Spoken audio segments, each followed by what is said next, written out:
নিশা কন্যাই চিঞৰ এটা শুনিছিল। ছোৱালীয়ে চিঞৰ এটা শুনা পালে। পিতৃয়ে এবাৰো নাভাবিলে দুই সন্তানৰ কথা। আৰক্ষী কনিষ্টবলে কৰিলে ভয়ংকৰ ঘটনা।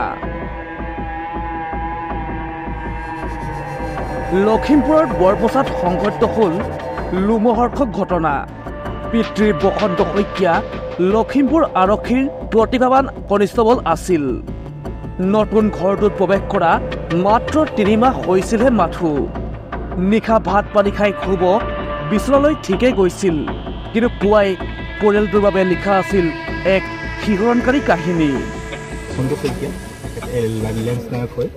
তেখেতে বৰ্তমান পোষ্টিং আছিলে আপোনাৰ PI কোৰ্টত আছিলে। PI কোৰ্টৰ কাম কৰি আছিলে। তাৰপৰা কালিতো বন্ধ হৈ আছিলে। তাৰপৰা ৰাতি কোৱা মতে এটি চব নৰ্মেলি কালি খাই বৈ হৈছিলে।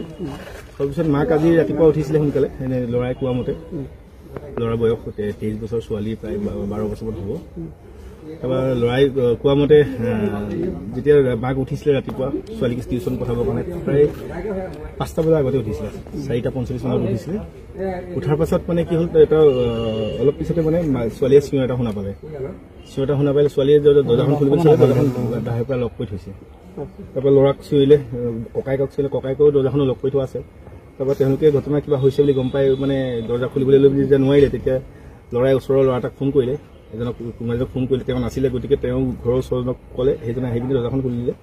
দৰ্জা খুলি চাই আহি দেখা পাইছে যে বেক চাইডে তেওঁলোকৰ পাছফালে বাথৰুমটোৰ চাইডতে এটা হেৰি আছিলে, চিনটেক্স আছিলে, মাটিতে আছিলে। চিনটেক্সটোত বাপেক আধা সোমোৱা অৱস্থাত আছিলে। বাপেকে তাতে সোমাই পিনি আধাটো সোমাই আছিলে। বাপেকক উলিয়ালে ল'ৰাই, উলিয়াই চাইডতে কাষতে পৰি আছিলে। মাকৰ ডিঙিত মানে প্ৰায় ঘাম কঁপিওৱা চিন আছে। প্ৰায় 4-5 ঘণ্টামান মাৰিছে। দাখনো এই তেজ লগা দাখনো যিখন দাহে গপিয়াইছে বুলি আমি অনুমান কৰিছোঁ। এই দাখনো চাইডত পৰি আছে। আৰু গ্লাছ এটা পাইছোঁ আমি, গ্লাছটোত অলপ ছাছপেক্টেড কিবা পয়জনৰ নিচিনা আমি পাইছোঁ, অলপ চেণ্ট পাইছোঁ, অলপ ফেনাইল জাতীয় কিবা পয়জনৰ আমি চেণ্ট পাইছোঁ।